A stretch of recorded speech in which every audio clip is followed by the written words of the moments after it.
warahmatullahi wabarakatuh.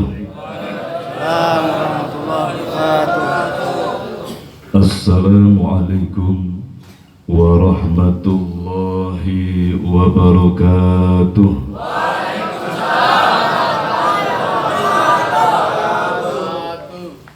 A'udzu billahi minasy syaithanir rajim. Bismillahirrahmanirrahim. Bismillahi ya Fattahul Alim. Bismillahi ya Fattahul Azim. Toha Rasulil Yatim, Toha Rasulil Karim. Alhamdulillahi binurika syafi'il hikmah. Ashhadu an la ilaha illallah wahdahu la syarika lah, al-malikul haqqul mubin. Wa ashhadu anna Muhammadan abduhu wa rasuluhu la nabiyya ba'dah, shadiqul wa'dil amin. Allahumma salli wa sallim ala rasulil hikmah wa ala rasulil anbiya'i wa nurika salam. Toha sallallahu ala Muhammad, ya alimul hakimul khabirul mubinul hadi alimul ghuyub. Rabbana ya ilahana wal tufbina ya asfiya'il, ya nurul ya'il, ya amto ya'il, kafha ya ain sod, birahmatika ya arhamar rahimin. Faqala Allah ta'ala fi kitabihil karim wa huwa asdaqul qa'ilin. Bismillahirrahmanirrahim. Inna Allaha wa malaikatahu yusalluna 'alan nabi ya ayyuhalladzina amanu sallu 'alaihi wa sallimu taslima. Al-ayat. Yahdikumullah, kalamullah, la ilaha illallah Muhammadur Rasulullah, ya sayyidil barakah, ya imamil karamah, amma ba'du. Hadratul kiram, para alim, para ulama, para ustadz, para kiai yang dimuliakan Allah Subhanahu wa ta'ala, dan juga tentunya yang sangat-sangat kami harapkan doa dan restunya. Khusus wabil khusus, mari kita awali dengan mendoakan beliau, orang tua kita, guru kita, pembimbing dan pengasuh kita, beliau Al-Mukarram Bapak Kiai Joko Nur Ihsan beserta ibu, dan juga khusus wabil khusus yang guru kita Syekh Maulana Kakang Gusti Yang Haji Muhammad Nur Ghazali Saiful Islam, yang telah kembali ke haribaan Allah Subhanahu wa ta'ala wa zahiran wa batinan. Semoga senantiasa dimakamkan oleh Allah Subhanahu wa ta'ala di pangkuan sucinya, dimuliakan dan dibahagiakan selalu, dimuliakan dan dibahagiakan pula putra putri beliau, keluarga beliau, keturunan beliau, dan semoga senantiasa dijaga, disatukan dohir batin murid dan seluruh jamaah beliau, dan semoga digabungkan ruh rasa kita dengan biruhil kudus beliau, sehingga betul-betul langkah perjuangan kita sesuai dengan cita-cita perjuangan beliau, sehingga betul-betul niat dan iktikad kita sesuai dengan niat dan iktikad beliau, guru kita dan juga yang guru kita, sehingga betul-betul gerak lahir batin kita betul-betul sesuai dengan cita-cita dan harapan beliau atas diri kita, yaitu berdiri untuk berbakti kepada ilahi Rabbi dan bermanfaat untuk semua. La ilaha illallah Muhammadur Rasulullah. Amin Allahumma amin. Al-Fatihah. A'udzu billahi minasyaitonir rajim. Bismillahirrahmanirrahim. Alhamdulillahi rabbil alamin arrahmanir rahim maliki yaumiddin.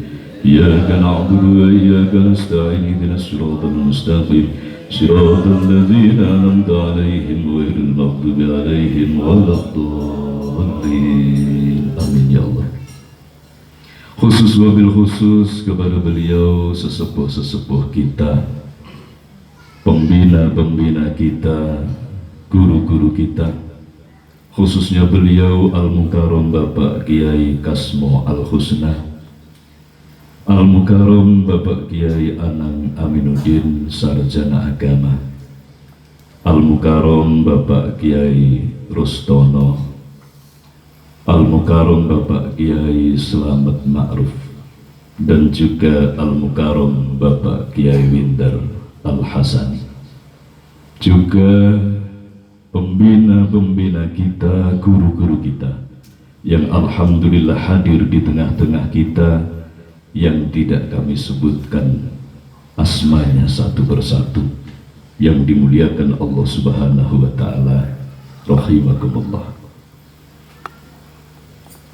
Kepada beliau khusus wabil khusus, putra putri dari guru kita, penerus perjuangan dari guru kita Al-Mukarram Al-Ustadz Kakanda Khalifuddin Al-Sah, dan juga Akhinal Kiram Al-Ustadz Kakanda Rafindra Lukman, Mbak Aisyah Pangestika, Mas Ahmad Maulana Najibuddin, dan juga Mas Zaki Arham Aminuddin.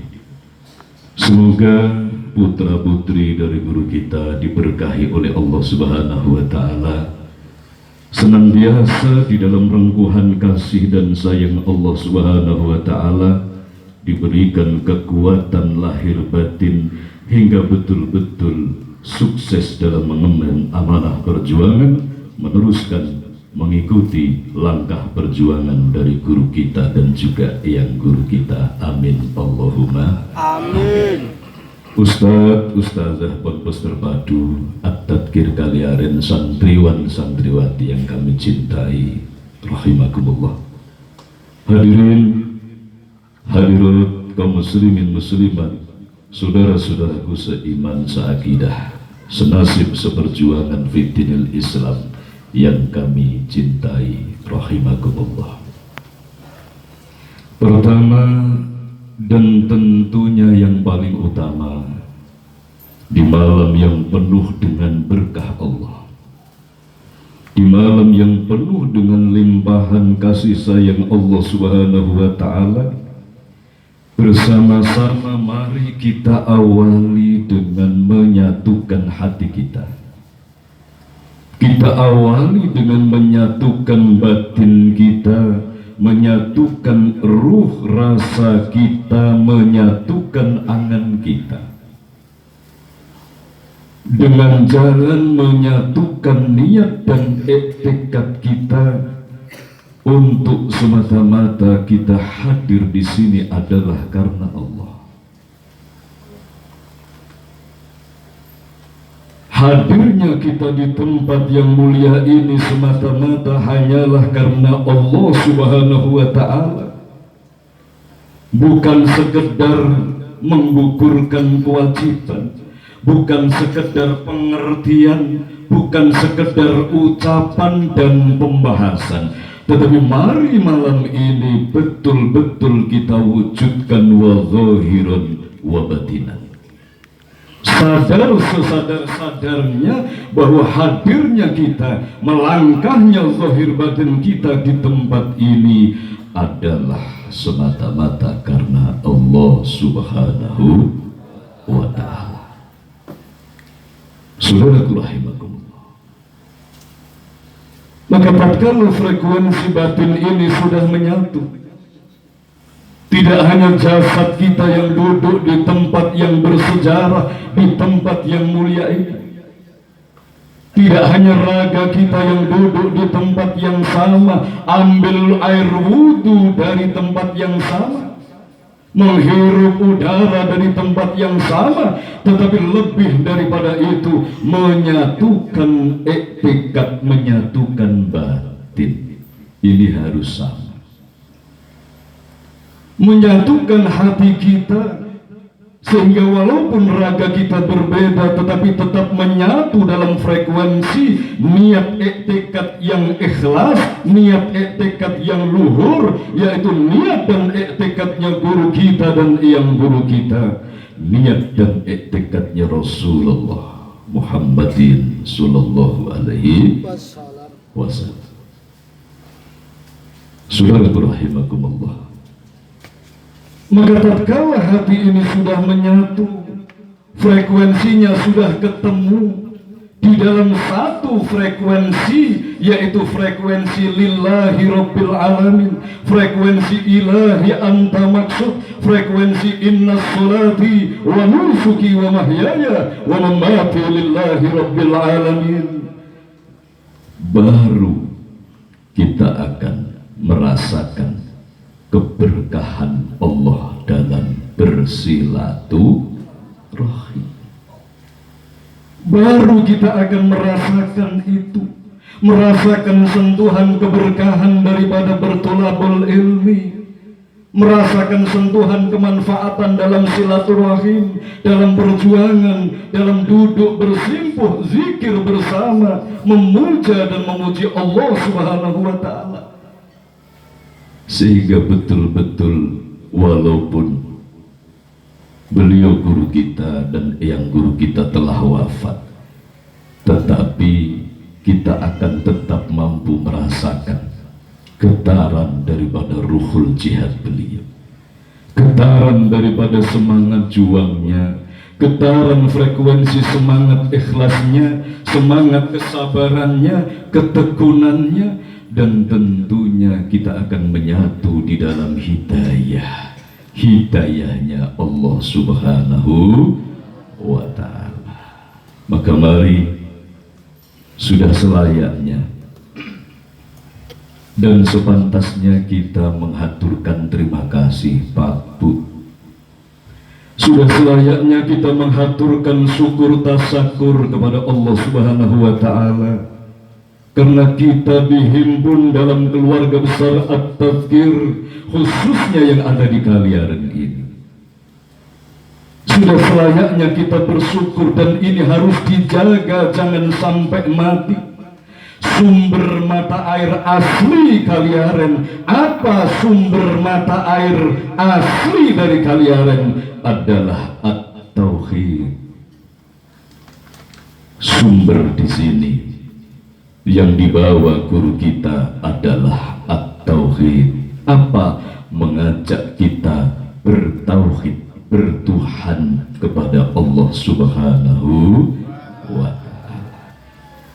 Maka mari kita ikrarkan bersama syukur kita, terima kasih kita, keharibaan Allah, sesembahan kita, biqaulina alhamdulillahi rabbil alamin. Semoga kita dan keluarga kita termasuk golongan hamba Allah yang ahli bersyukur. Amin Allahumma.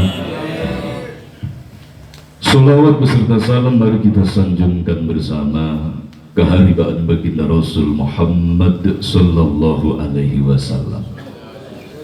Rasulullah sang proklamator dinul Islam, Rasulullah pengibar bendera kebenaran, Rasulullah Muhammadin sallallahu alaihi wasallam hadir adalah semata-mata karena rahmat dan kasih sayang Allah Subhanahu wa ta'ala. Dan alhamdulillah malam ini kita masih berada di bulan Maulud 15, malam 15 Maulud.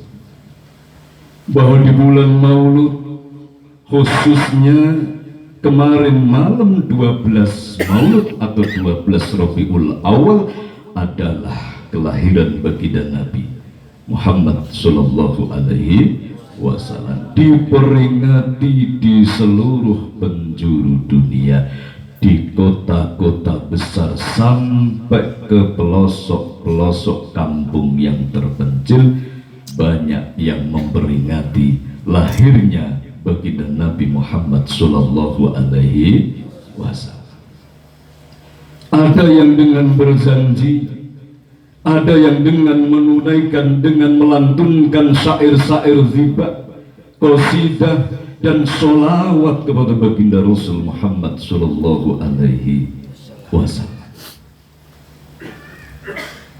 Kenapa di malam 12 Maulud ini diperingati dan banyak saudara-saudara kita dan kita bersama memperbanyak sholawat kepada Rasulullah Muhammadin Sallallahu Alaihi Wasallam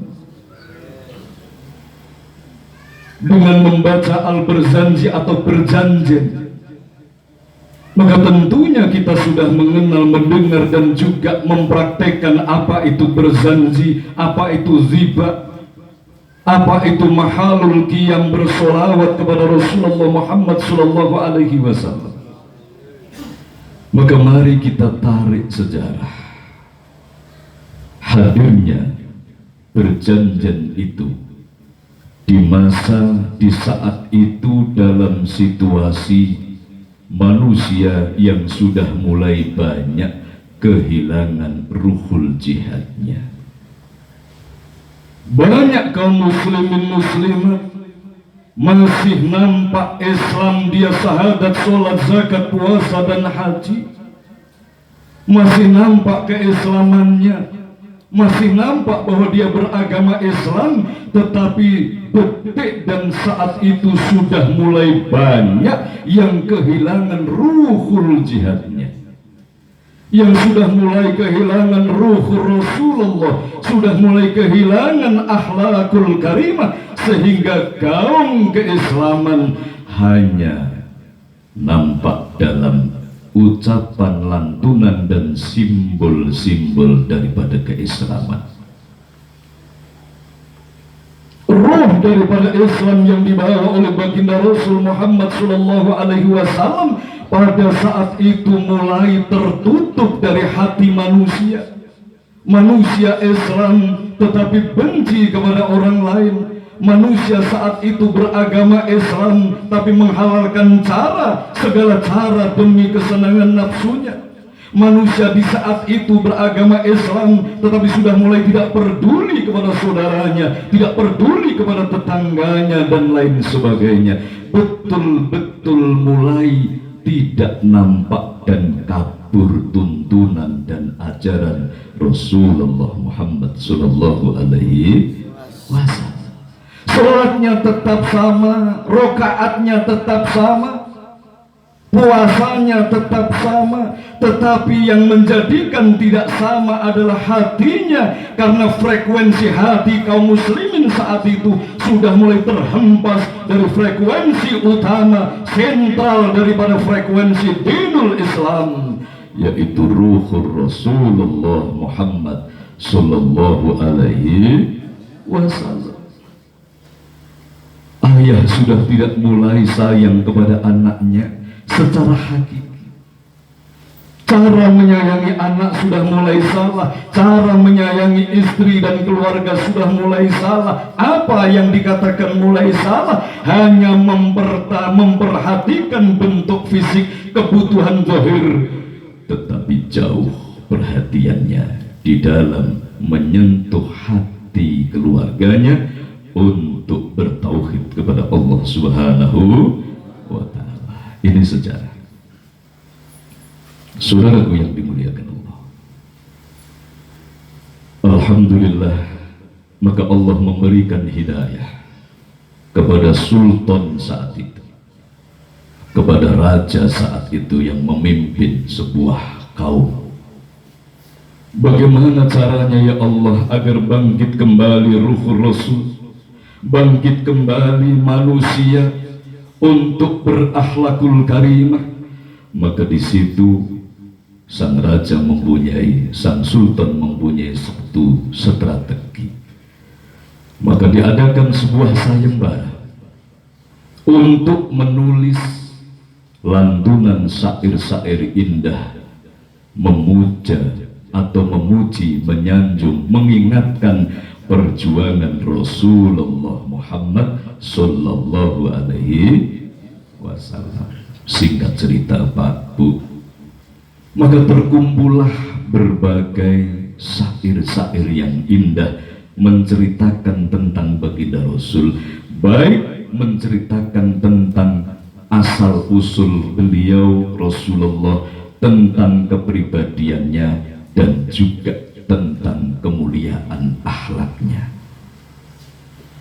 Singkat cerita, di antara itu semua yang dinilai paling bagus saat itu adalah yang ditulis oleh Syekh Al-Barzanji.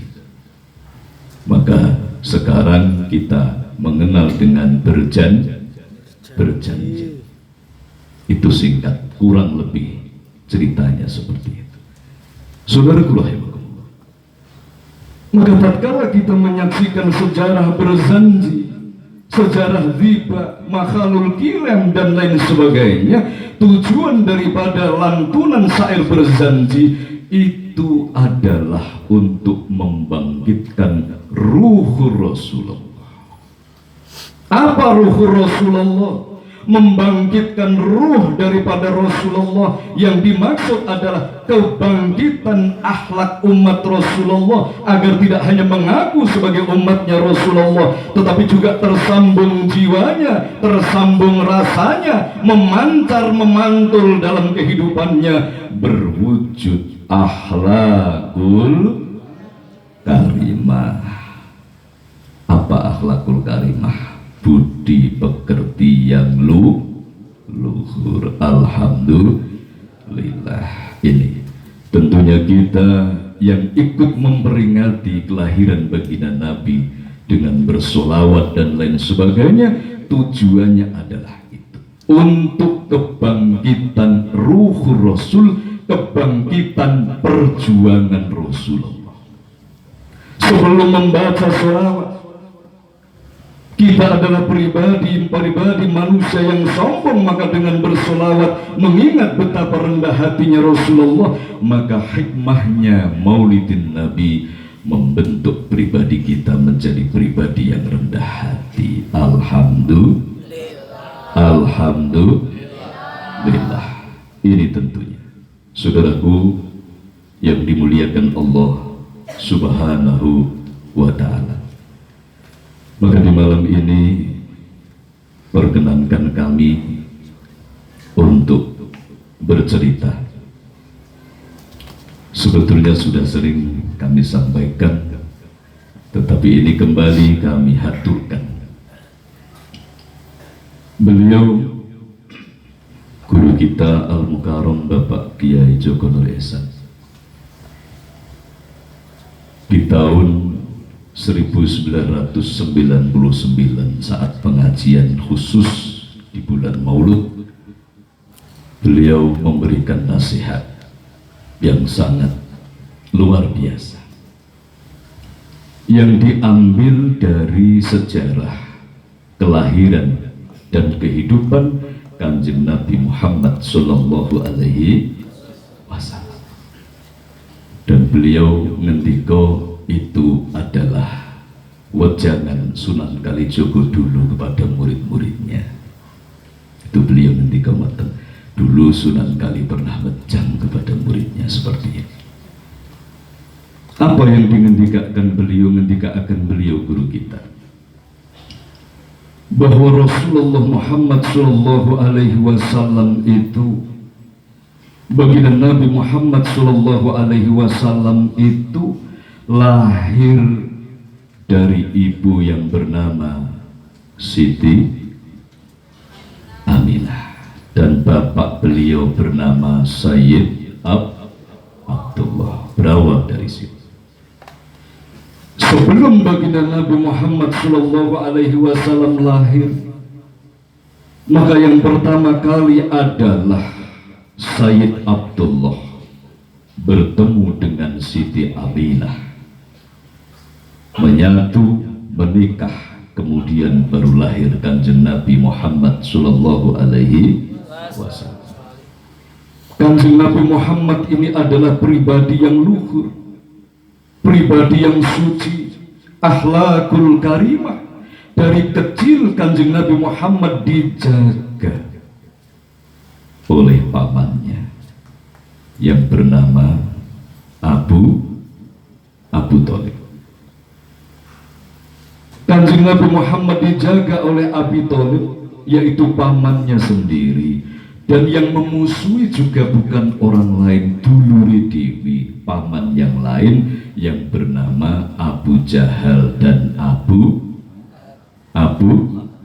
Lahab. Ngantuk Bu? Ibu-ibu enten mboten niki? Santri-santri tok sing ketok niki.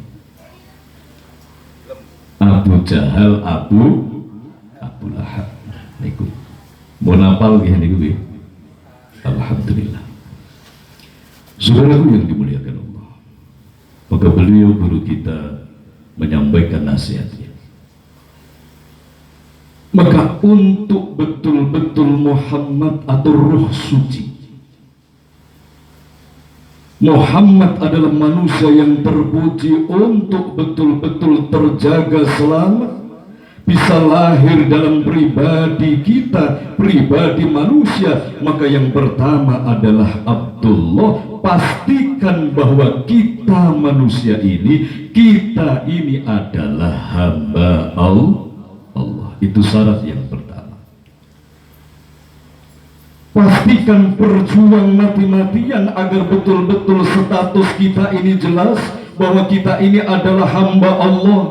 Apa hamba Allah? Hamba Allah adalah hamba yang bertauhid, bertuhankan kepada Allah. Tidak ada Tuhan yang disembah kecuali hanya Allah Subhanahu wa ta'ala. Iyyaka na'budu wa iyyaka nasta'in. Secara lahir gampil Pak, la ilaha illallah gampang, tetapi ini dibutuhkan perjuangan yang total. Karena lisan terkadang masih la ilaha illallah, rekaman akalnya masih fasih, tidak ada yang menghidupkan aku kecuali hanya Allah. Tetapi pesan hikmah la ilaha illallah seringkali disabotase, tidak mampu masuk dalam relung-relung hati manusia, tidak mampu menyatu di dalam roh rasa kita manusia, sehingga zahirnya la ilaha illallah, tetapi jiwanya sudah tidak lagi la ilaha illallah. Ini halus. Kalau mempertahankan zahirnya, kalimatnya, lantunannya, itu lebih mudah. Tetapi mempertahankan di dalam hati, di dalam kolbu kita, di dalam sanubari kita tetap la ilaha illallah. Prakteknya dalam la ilaha illallah, prakteknya dalam bertauhid, prakteknya dalam bertuhankan Allah Subhanahu wa ta'ala. Lesan ini masih fasih istighosah, lesan ini masih fasih basah dengan wirid la ilaha illallah, enak-enak ngopi terbersih dalam hati, karena hatinya tidak terjaga oleh kitmirullah, oleh rijalullah. Akhirnya syaitan masuk. Apa? Membisiki hatinya. Oh, ternyata sak kampung ini nggak ada yang hebat kecuali aku. Alhamdulillah. Ini langsung putus Pak. Kabelnya ini langsung putus. Ibarat listrik ini langsung padam, jeglek. Sebab menyaksikan bahwa dia itu hebat. Itu satu contoh saja. Oh, kalau nggak ada saya, nggak bisa. Oh, macam-macam. Itu macam-macam. Langsung di dalam hati. Ini kalau tidak secepatnya dibersihkan, Ini ibarat adalah racun yang masuk di dalam kolbu, di dalam hati manusia, sehingga la ilaha illallah lesannya, zahirnya, tetapi hatinya bukan lagi la ilaha illallah. Tidak ada yang pandai kecuali hanya aku. Tidak ada yang bisa menolong kecuali hanya aku. Tidak ada yang suci kecuali hanya aku. Na'udzubillah min dzalik. Ini kalau kita ngendikane beliau untuk mendeteksi penyakit ini, kalau kita tidak totalitas di dalam bersujud, bersemarah, berserah diri kepada Allah, tiarap dumateng ngarsa dalam Allah Subhanahu wa taala, tangeh lamun jambul waneng, tidak akan mampu manusia menemukan penyakitnya sendiri. Gak ketok, mboten ketinggalan bahwa selama ini lesannya menyembah Allah la ilaha illallah, jiwanya sudah diganti chipnya, sudah tidak lagi sama dengan yang diucapkan. Lesannya memuji dirinya, lesannya mengagungkan dirinya sendiri. Na'udzubillah min dzalik. Maka Abdullah adalah budaknya Allah, hamba Allah. Senantiasa jaddidu imanakum bila ilaha illallah, perbaharui imanmu, sambungkan kembali tauhidmu, sambungkan kembali keyakinanmu dengan la ilaha illallah. Tidak hanya la ilaha illallah lantunan, tidak hanya la ilaha illallah ucapan, tetapi berbesar hati menerima kebesaran Allah. Takbiratul ikram. Ini baru bisa total, ya Allah namung panjenengan Gusti, Gusti namung panjenengan ya Allah, sampai mboten nemokke napa-napa, kehebatan, kesucian, kepandaian, kekuatan semua adalah milikmu ya Allah. La haula wala quwata illa billahil aliyil azim. Rontok ngendikane beliau. Saudara yang dimuliakan Allah, kalau sudah stempelnya jelas, tidak abal-abal, tidak KW, asli kita sudah diterima sebagai Abdullah, sebagai hamba Allah Subhanahu wa ta'ala, Allah akan menitipkan titipan kepadamu. Allah akan menguji kamu, akan dihadirkan karunia, sebab sudah diterima la ilaha illallah sebagai hamba Allah, akan dihadirkan sebuah karunia dalam hidupmu. Allah akan mengujimu apakah amanah atau tidak. Setelah patuh kepada Allah, menjalankan perintah, menjauhi larangan, betul-betul tunduk di hadapan Allah, Allah hadirkan amanah berupa ilmu kita, Allah hadirkan amanah berupa jabatan, Allah hadirkan amanah berupa harta kekayaan, Allah hadirkan amanah berupa kesederhanaan, Allah hadirkan anak, istri, keluarga, tetangga, orang tua dan lain sebagainya.